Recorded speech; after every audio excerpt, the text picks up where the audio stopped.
Craig, thank you for your time today. It's great to talk to you again. Just for the audience's purpose, could you provide like a quick introduction about your background and then any current roles or projects that you're working on?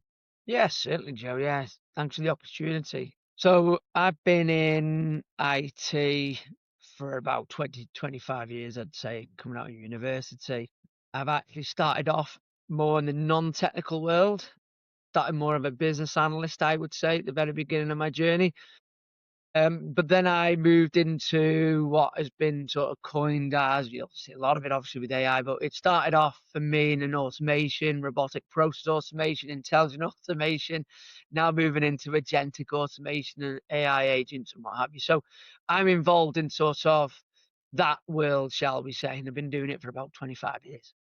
Nice. And your journey with Blue Prism, that's the name of the company, yeah. So you've been all over the world with that company, haven't you? I have, Joe, yeah. I mean, Blue Prism sort of a career setter, let's say. It's been a career setter for me. Before I joined them, I worked in large conglomerates, being a large employee number. Came up, obviously, come out of university, and when you come out of university, nobody gives you a playbook to say what you need to do, where you need to go next. I worked for large organizations, and it got to a stage where I felt like my opinions weren't really being heard, or I felt like I was in a box. And there are Mm. certain people that love to just, do that. And there's some people that like to be more probably proactive, use their initiative, be entrepreneurial. And Blue Prism gave me that opportunity. Blue Prism, when I joined them, we were a single digit company based in the Northwest in Nittany Willows. We had a technology that we all believed was going to change the world. So I know we're all talking about AI and everything right now, but back then automation was around. It was called like screen scraping, but there was very technical people that used it. I felt Blue Prism, and there are other obviously players in the same industry now, but Blue Prism, when I joined them, changed my career. It was literally changing people's way of working. So Blue Prism, it automates what a human does today. So I know we're talking about AI at the moment, everything's gone on AI, but before AI, Blue Prism as a tool reduced and removed that manual repetitive work that people do. So you'll probably find that back then 15 years ago, people were like, oh, I can't be bothered going in on Monday morning. I have to go through spreadsheets. I have to go through documents. I have to grab a coffee at 9 o'clock, and then my job really starts about 1 after dinner. Blue Prism actually removed that from people's career, jobs. Didn't actually remove the people from the job. What it meant was they were coming at 9 o'clock and like, oh wow, all this spreadsheets, all this data, all this gathering of information is done for me. I'm not starting at 1 o'clock. I'm doing what I enjoy at 9 o'clock. So that was great, and I loved it. And then, yeah, Blue Prism allowed me to travel the world. When I say allowed me, it's because we believed in the product. Being a UK company with large enterprises here in the UK, we got some really large names for a small company. Mm. Then realized that the buzzwords that we were using was more in tune with the American way of working and the way the Americans are. And we felt, back then it was the case of UK is great. However, US is a bigger market, a bigger market reach. So yeah, Blue Prism, we moved over into the US, moved into an office in South Beach in Miami. We end up Wow. putting the guy out of retirement, sorry, into sales for us. But I became sort of like this pre-sales role where we were going around doing sales generation, talking to enterprises across the US about the art of the possible, what our technology could do. But Yeah. what was interesting is, I keep comparing it to AI, where we were with automation, this term robotic process automation had started to be coined RPA. You could see there was an excitement. However, there was a lot of nervousness about the technology. Like when you're trying to tell people that this technology is going to change the way that they work, the light bulb moment goes off and they go, great. However, what happens if it goes off and it turns into like a Terminator or it does something that it should do? Especially in financial services, you do not want a digital worker to be going putting money in somebody else's bank account or taking money from bank account. There was this fear of rogue digital workers back then.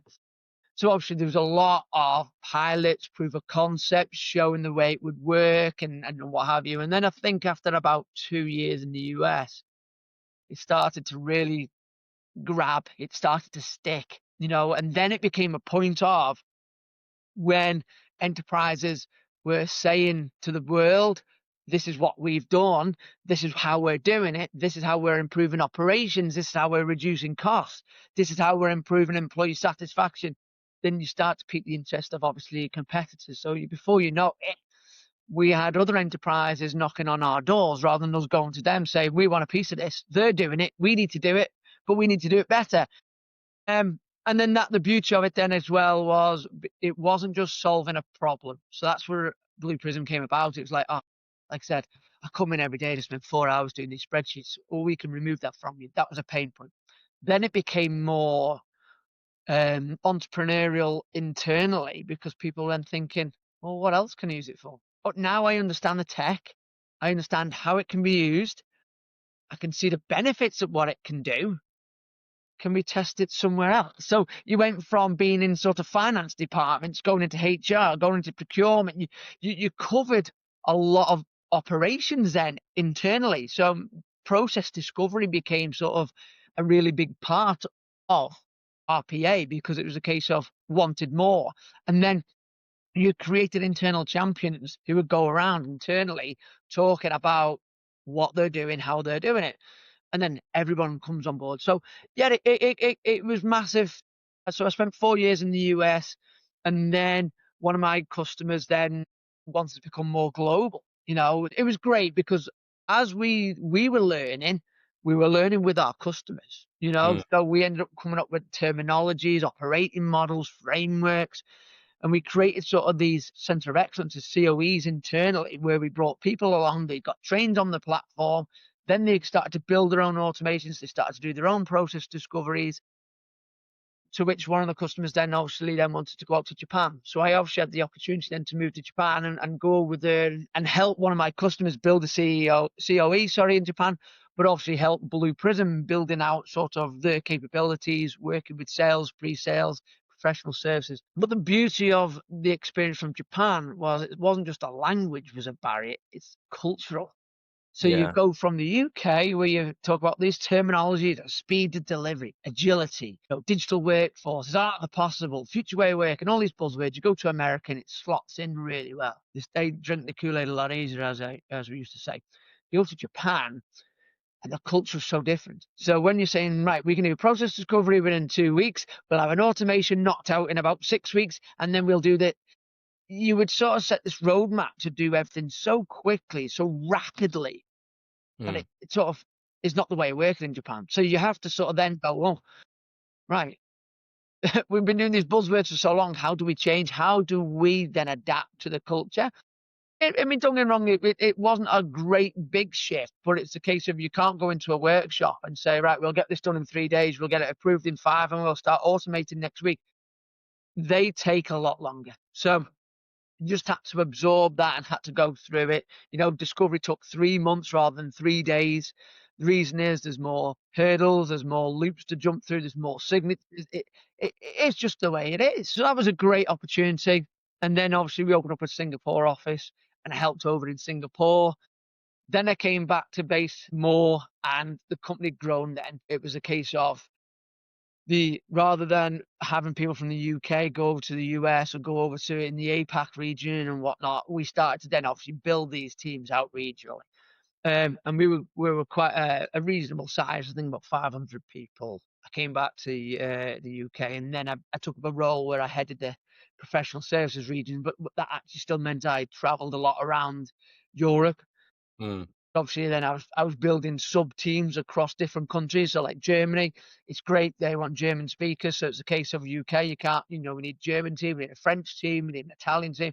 So you start to build up these teams. And then towards the end of my tenure at Blue Prism, sort of we grew that I changed sort of roles a little bit. Leadership wasn't for me. I think part of why we're doing this call today is obviously as part of my direction, my career path was I took the leadership role because I thought I'm a believer of if you don't try something, you'll never know. Yeah. If everyone's going to fear change, but if you don't meet it head on, you're never going to know. And the only way to do it is to do it. And obviously, I thought great from a resume and stuff like that. So, but it wasn't quite for me, and I was only in that role for about 10 months. I mean, I did take a team from 25 people to 35 people, but I think as well, because Blue Prism was still continuing to grow, this RPA industry had grown into intelligent automation. We had fierce competitors like UiPath, AA. Microsoft had joined the story as well. So when you hear Microsoft joining it, you're like, okay, you need to try and keep up with everyone. Yeah. So I felt at that time Blue Prism was changing. The culture had changed, which I get it. It's all part of the journey. But I ended up working in the Middle East then, with a great part of my learnings that I'd done all the previous years, all across different cultures. Working in the Middle East was great. I'd go again. It was a little bit like Japan, but where I was going and presenting these workshops and saying, right, I need this amount of time and this amount of time. In the Middle East, it's a case of, Craig, we haven't got 3 hours. We've got 15 minutes. Should we go for a coffee and we can tell you all in 15 minutes? I was like, whoa, in 15 minutes, I only cover a slight part of what I'm trying to do today. But that was a good learning. But Middle East was great because obviously I got to be more customer focused, but it was more about advocacy and advisory and success. It was adding another bow, shall we say, sorry, another string to the bow. And it was great. I got to learn what the customers were doing, understand how they were doing it, why they were doing it, what pain points they had, and then obviously how I can help. Yeah, Joe, Blue Prism for me was a career setter. I was there for about 9 years. Lived out of a suitcase, basically traveling the world. Don't get me wrong, it was great. We're talking to friends and family. It was a case Yeah. where are you next week? I'm here. I'm going there. I'm flying there. It was great because I was younger. So yeah, all of that before sort of slightly COVID hit. But yeah, it was Blue Prism was a career setter for me. Yeah. Wow. And for someone like me and a lot of people to hear about a startup, or it's essentially a startup when you originally joined, to grow and basically get that moonshot where they get like the one enterprise client and then from there they just explode. It's incredible to hear. And I was gonna ask you, like, from the moment that you got your first couple enterprise clients, what was was it was it like just a rush of like explosiveness, like in terms of growth and growing the team, or was it more structured and you knew what the next step was, or was it just coming from all different angles? But do you know what, Joe? It's a great question. The reason I learned a lot from Blue Prism was you're right. It wasn't a rush. We even though we got started, the logo started to drip in. We never then went resource heavy, which is great, I feel, because what I've seen before with other startups, you get a couple of logos and then they throw a lot of cash at building teams. And then before you know it, it comes sort of crashing down a little bit. Yeah. For us, we at times where we were resource stretched, you know, we did that for many years where we wanted to keep the cash flow of employees probably quite low because we believed in the staff that we had. We were sort of like we were cross-functional, and that's what I love in a startup environment is that you become multiple hats. You wear multiple hats. Yeah. There's not this case of Craig, can you actually go? And I remember it. I remember I joined as a senior consultant, and then the US was, can you go and do some demonstrations? I needed to talk about this framework. And I remember sitting down with my boss at the time, and I remember because we were a small startup, we met in a pub up on the Pennines. He was going through this deck with me and how he presents it, and I remember this fear of I can't do this. Whoa. But then when you get to do it yourself, you only so we had to, it wasn't the case of, oh, well, Craig can't do it, let's bring somebody in. It was a case of the matter of, you've got to learn to do this. We believe that you can do this, and you're doing it. Yeah. So yeah, and that is where I felt Blue Prism was great. Like I say, it was so much to learn from it. It was only later on, before the end of sort of my tenure at Blue Prism, where actually the company sort of started to really grow and throw money at resources. Like I say, they wanted to become a bit of a conglomerate. But at the early stages, no, we wanted to survive with what we had. Don't get me wrong, when it came to a stretch point, a real stretch point, that's when it was like, we now need to bring people in. Like US was great because we had people from the UK going over because we didn't know if the US was going to fly or not. It was a bit of a test. And then obviously when the enterprise logo started to come in, it was a case of we can't do this anymore. I mean, I carried on flying over there But we started to build then teams in the US because it was the case of, US people know the US market better than the UK people kind of a thing. So, but yeah, it was a case of strap in, go along with the journey, let's ride this out. And then when we hit any stretch points, then as a company, we sat down and it was a case of what do we need? What does the future look like? And so there was some planning in then. And then obviously it was a case of getting in the right heads at the, in the right time, in the right roles to help us. That's what was important. Yeah. And yeah, thanks for sharing that. And you also mentioned about, when you went to like Japan and Dubai, Singapore, and all those different places, they sound like, achievements that someone who's in the 20s is like, me and my friends are all like, yeah, I'd love to get a job out there or to do this. But one thing that we all kind of don't think or have the vision to think about is once you're there, how do you operate and what's it like speaking to these potential clients and prospects? So, I'd probably barge in a room and, give my own spiel of what I think would be the correct way to do it. But from your experience, it sounded like, you got to quickly learn and pivot in like, how you conduct yourself and even how you create like a slide deck. Well, to be honest with you, Joe, actually, I mean, what was I? I was early. Yeah, I turned 30 actually when I joined Blue Prism. Sorry, I was 30. But when I got to the stage of likes of Japan or let's just say any part of the world that I traveled to, so I used to go to South Africa, I'd be like say wherever Nordics, you know, I always used to walk into a room feeling confident about what I knew and what I was going to talk about. And that was one thing that my boss who took me on at Blue Prism always said to me was, no matter what, when you walk into a room, everyone's going to look at you as the expert. So act like the expert, treat them with respect, but you're the expert. So I'll never forget that as advice. However, when the more and more learning that I did through my times at Blue Prism, I walked into a room and I'd be like, I know this because it's RPA, it's all about automation, but it's all about the tech. But then there's other things to it. I used to love talking about what we call the ROM, robotic operating model. It was a framework in terms of encompass strategy, process, people, and technology.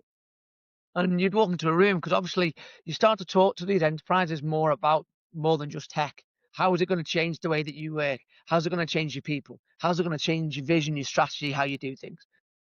But yeah, come back to your question is when you walk into a room in Japan and you've sort of got your mindset, your slide deck, you know it, you know each slide what you're going to talk about, what anecdotes you're going to use, what how you're going to bring the room, how you're going to engage everyone. You had this set up.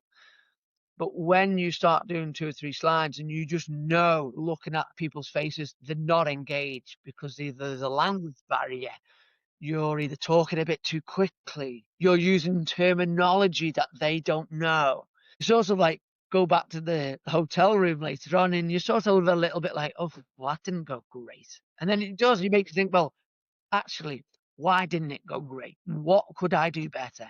And it's sort of terminology, it's language, it's how to present it in a way that they are all going to understand. And it sounds awful, but you sort of need to go back to a case of maybe I have to treat the audience as if I'm talking to a child, you know, Mm.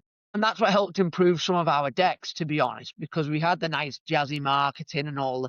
But when it came to the crux of the meat, it was a case of you make the slides clearer, less wordy, more visuals, and you made sure that when you were talking, you had sort of in your head slower, gentle, softer language, and if needs be, bring some examples in because a lot of people, when you're trying to talk to them, what we were talking to them was be like, but how does that relate to me? So yeah, it Yeah. was it was it was a big lesson. I mean, obviously going from the likes of the UK to the US to the rest of the world, that was the harder one because you go into a room in the US.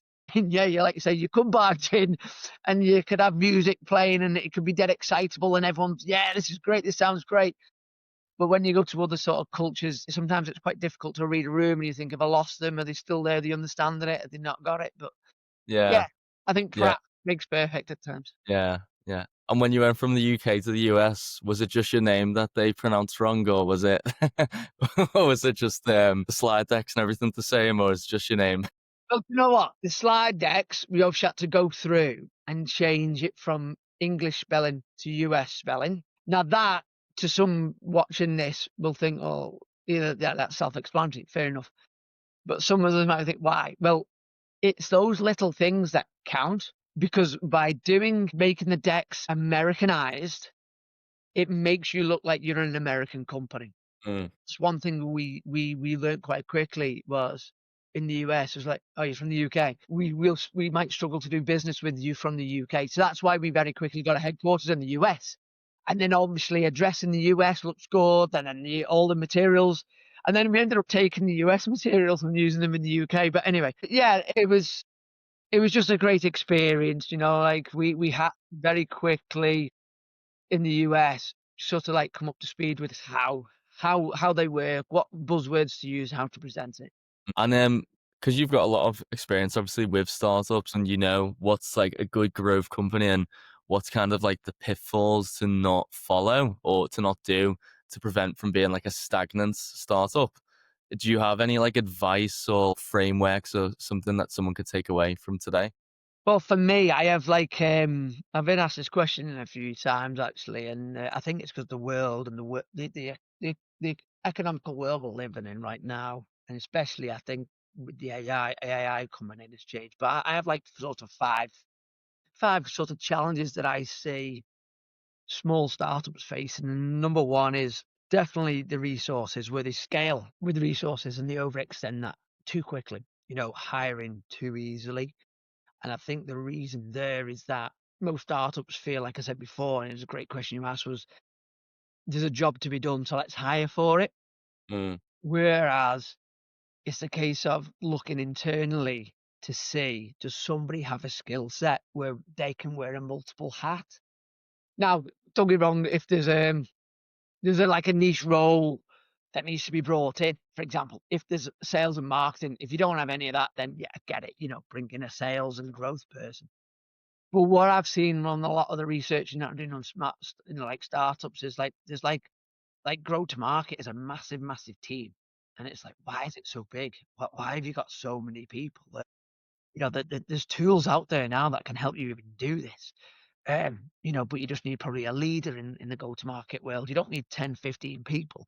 And the reason Yeah. they've got 10, 15 people is because they're trying to understand where do they fit in the marketplace they're playing in, and then how do they start generating leads. And that, for me, in the startup world is obviously the leading thing, which is just like one of the other points, which is driving that cash flow, and obviously investing that wisely to drive growth. It's a case of the question you said before, just by landing a big client doesn't then necessarily mean you go and splash out and you bring in loads of resources. It's a case Yeah. of bringing in that cash flow, but then having a viewpoint, I believe, which comes on to another point, which is hiring and also retaining your top talent to remain competitive in that marketplace. Where I see startups and they get like a big large logo is some of them think job's done. Well, Mm. actually, just because you've landed a large enterprise logo or an account, they're not thinking about the growth of that account. How do you bring in the right people, keep your top talent to look after that enterprise account, and then how do you grow that account? And now you'll see customer success flashed everywhere, but the like there's three of them, and then the other one is it's keeping up the pace of this, the rapid changes in technology. Oh, Mm. so what I'm a true believer of is in these startups that I'm talking to right now is when they've got a good technology or they feel they've got a good technology, it's a case of one of the priorities and that I give them is creating a partnership. Get partners now. Yeah. Start having partners that can be a reseller of your technology, but not just resellers of your technology. It's also trying to partner with other technologies. How can you embed your technology in somebody else's platform? How can you white label yourself?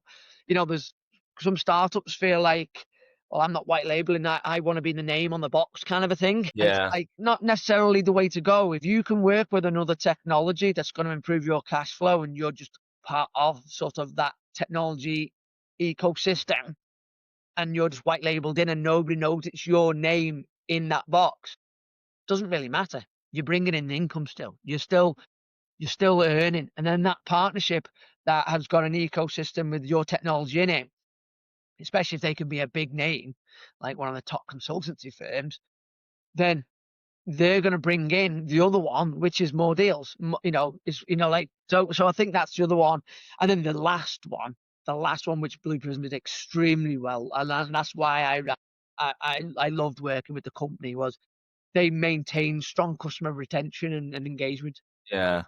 So because when I first started, I never really knew much about the monetary value, shall we say, like the commercial side of it. It was more the case of I felt like a consultant where it was like, or a contractor, sorry, where it was like, Friday, Craig, can you book some flights? You're flying out Monday. Great, no problem. I'll do that. Okay, so I didn't know sort of what had gone on commercially behind the scenes. And when I got into the sort of that role, head of professional services, and got to understand a little bit more, that's where this point came along in terms of the customer retention engagement. Was few times at Blue Prism for that particular customer would take a hit maybe on the commercial side because they really did want to retain that customer. They didn't want to lose customers. And that's what I loved about Blue Prism, was it was all about the customer. You're paying customers, you need to retain them. You need to keep them engaged, but by doing that, you're going to help you grow and scale them.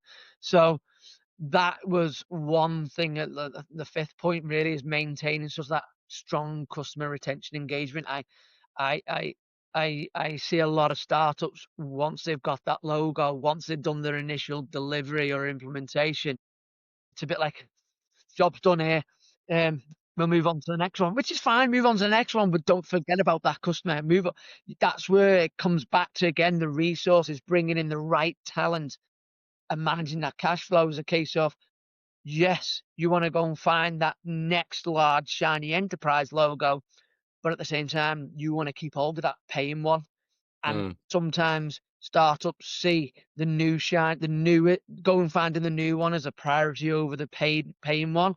Whereas Yeah. I don't. I see the paying one more as a priority of going finding others, because you've got a paying customer. You Yeah. know that they're paying. You need to keep them happy. You need to keep them satisfied. And then by doing that, by them growing, ultimately helps you with your cash flow if you don't find any new logos in that time. So I think they're the five I'd say. Is scaling properly with your resources, hiring the right talent, and retaining your top talent, especially probably in your competitive market space, keeping up to date with the rapid technology changes, maintaining obviously them strong customer retentions and customer engagement is key. And I think number five is obviously managing that cash flow and investment Mm. wisely whilst trying to obviously drive growth. Yeah, definitely. Yeah, well, thanks for sharing that. And yeah, I also seen on LinkedIn recently. I follow one of these they're like a Series A influencer. They talk about all the new Series A's that are happening with companies, and they were telling me, or there was in a post, it was talking about how he got off the phone with one of his friends, and this guy was a founder, and he was boasting about this really like ridiculous valuation, and how basically he kind of didn't think it was, it wasn't as much as he just got the money raised for.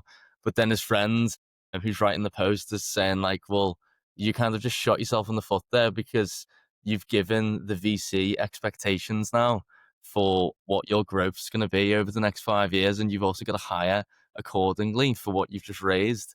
And then you've also just shot yourself in the foot again, because your runway is dramatically shorter now, because you're going to hire as you said, like a 35 growth team, and you don't really need that. You only need like 4 or 5 people who know how to just use tools, and you know what I mean, just work together. And then that was one thing. Like I say, I know we're talking a lot about Blue Prism, but that's where the hiring was great at Blue Prism, because it was a case of, you never looked at one person doing one role. It was always the case of, this is your primary role, but also we want to bring you in case you slip into that role or to this role or to that role. You could dip into other roles, and that's, like I said before, you might not want to, but in a startup environment, you have to. So my advice to people, if they don't know whether to join into a startup world, and you're happy just being sort of in your sort of arena, and you don't want to step outside that arena, then I would say a startup scale up's not for you, because we used to laugh at the emails that come through in Blue Prism around the fast moving train. Jump on the fast moving train, welcome someone. It's a fast moving train. We always used to joke, because it was a case of, when the email came out, we'd all like have a chunner, whether it was on the phone or Slack, it'd be like, fast moving train. but it was so right. It's that fast moving, it's that fast pace in the startup that you pivot so many times that if you can't, then startup's not quite right for you. Yeah. Yeah, yeah. I like say, and but this is why I said this is why I enjoy working with startups. I try to look to join or strategically advise companies sort of less than 50. I start at maybe 30. Like I try to keep the numbers low so that I know that when I come in, when the company gets to know a little bit more about me and my skill set, because that's the problem.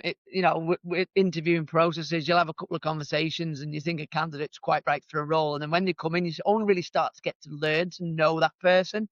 Mm. And that is why I love startups, because as soon as I come in, when I've helped other companies, you can quickly see sometimes one CEO once pulled me to a side and he was like, I brought you in for the wrong role here, haven't I? And I'm like, well, I'm happy to do it. I've got the skill set to do it, and I'm passionate about just helping. And he was like, yeah, but I think you're more like you could help me on the chief of staff role rather than be sort of this engagement lead role. And I was like, I'm happy to do that as well. But I'm happy to do both, and he was like, you could see him thinking, yeah, because chief of staff's probably not a permanent role. That's why I've not brought somebody in for it. It could be somebody who does it on the side of a desk while doing something else. And I was like, I can do both. And it's not me trying to say I can take loads of work on because I'm great. It's not. It's because I'm passionate about helping startups. And if there's a job that needs to be done, then if I've got time, I will do it. If I didn't have the time, I would have said, I need to do one or the other. But Mm. at that moment in time, it's like, right, I've only got a couple of customers where I'm the engagement lead for. I do have time that I can start running with the chief of staff role. And that's how we worked it. But yeah, I think that's the beauty as well of a startup is when you come in, you will obviously find a role and responsibilities written for you. Very quickly, you might find that that changes Mm. because that will adapt to you and your skill set. So yeah, and that's why I love doing it. Yeah.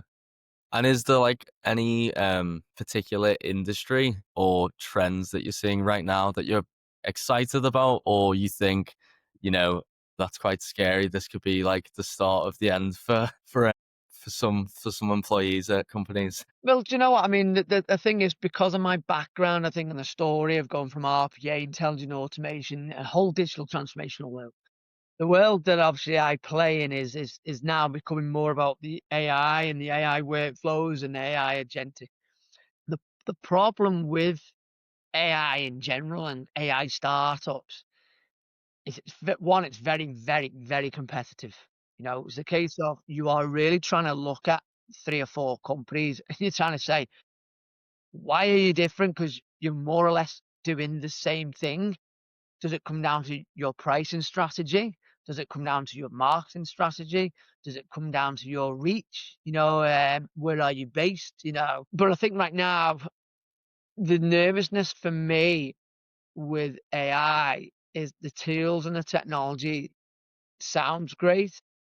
It is great. One thing that some of these startups in the AI world need to do is they need to do what we did in Blue Prism, and you'll see it in the UiPath AI, but Blue Prism I can only speak of. We came up with this ROM, robotic operating model. We came up with an operating model for how our technology was going to change the way that you're going to work and how your organization now is going to see things. And I think working with these companies, AI agents or AI workflows, it's sort of thrown down your throat a little bit to say, this is what you can do. Look at this because it'll do this and it can do that. No one is actually talking about the governance of it. No one's Mm. talking about the security side of it. What security, what impact. And the other one is the people side of it. What is the impact of AI? And as you mentioned before, when we went in at Blue Prism, we went in and we talked to SMEs in very early days. I had 2 or 3 people say to me when they were walking me through their process, is this going to replace my job? And it's not a nice conversation to have. And I think these startups in this AI world, if they could have some sort of framework that says, there's the tech, this is what it can do. But in this framework, here's the governance, this is how we're going to lock it down and secure it. Because we Mm. don't want your AI agents, especially in financial services, just going off and taking money and putting it somewhere else. This is how we lock it down. This is the governance, this is security, this is the policies, procedures. You put that there. But then the other one is how it's going to affect the people. How is it going to affect the people? Is it going to give people opportunities to retrain, reskill up, rebuild a new team? Do they become the AI managers of the AI agents? Mm. And that's where we came up with the COE. So people don't lose their jobs, or if you wanted to, you could come out of that role and become more of a digital workforce manager. So Mm. I think they're the things for me that frighten me a little bit. But right now, nobody's thinking of them because it's thrown down your throat so much about what AI can do, how it's going to change the world. I know the other thing as well is there's so many unsuccessful pilots being ran with AI, and a lot of organizations are going, didn't quite do what I thought it would do. It's not quite as good. It's not there yet. It's not there. Yeah, but when you look at the pilot, what was your success criteria? You jumped in with 2 feet. You did not take the time to say, why am I doing it? Where am I going to leverage it? What am I looking to do? It's a lot of, oh, that's cool. Jump in, they do a pilot, they get the results, and they go, it's not that great, is it? The ROI is not there. Nah, we'll wait another year. We'll let everybody else sort of fail with it, and then we'll come back. And it's like, yeah, but you're not doing the right pilots. You're not looking in the right places. And again, I think it's because as well, you'll hear experts, but there's not that many experts out there that have done this, Mm. really, really, truly done this. So I still think it's an industry that's still learning. And I think with the startups, you can see right now it's all about the marketing and getting the message out there and how it's going to change. But fundamentally, I think behind the scenes, there is no framework in terms of how it's a case of start paying us and AI can do this rather than, this is how we're going to actually roll out. This is the framework. So yeah, Yeah. that's just my thoughts. Yeah. Well, yep. Thanks for your time today, Craig. And just before you go, just to kind of wrap up, are you still working with CBN consultancy or a new opportunity? Right now, to be honest with you, Joe, yeah, CBN Consultancy is my own company. Yeah, it's obviously since I left Blue Prism, I felt that I could help startups in an advisory role. So sort of, you could say, contractually working under my limited company. The reason is I just love helping startups wherever I can. So, it gives that flexibility if people hear like this or see my LinkedIn and whatnot. It's a case of, do you know what? We'll have a little bit of Craig's time to help us do X, Y, and Z. Yeah. In, and then, I go away kind of thing. But I've embedded something and I've left something behind for them to work on. There have been some contracts, don't get me wrong, where I've started, I've led something and then it's carried on. But at the moment, yeah, I'm under CBN Consultancy Limited, but then there are obviously other activities as well going on rather than just working under a limited company. I do have other activities as well. Nice. Nice. Yeah. Well, yeah. Thanks for your time today. And yeah, I hopefully I'll speak to you again soon. And if there's any more predictions or anything new and exciting that you're working on, we'd love to have you back on. Fantastic, Joe. No, wonderful. Thank you very much for the opportunity. Great talking to you today.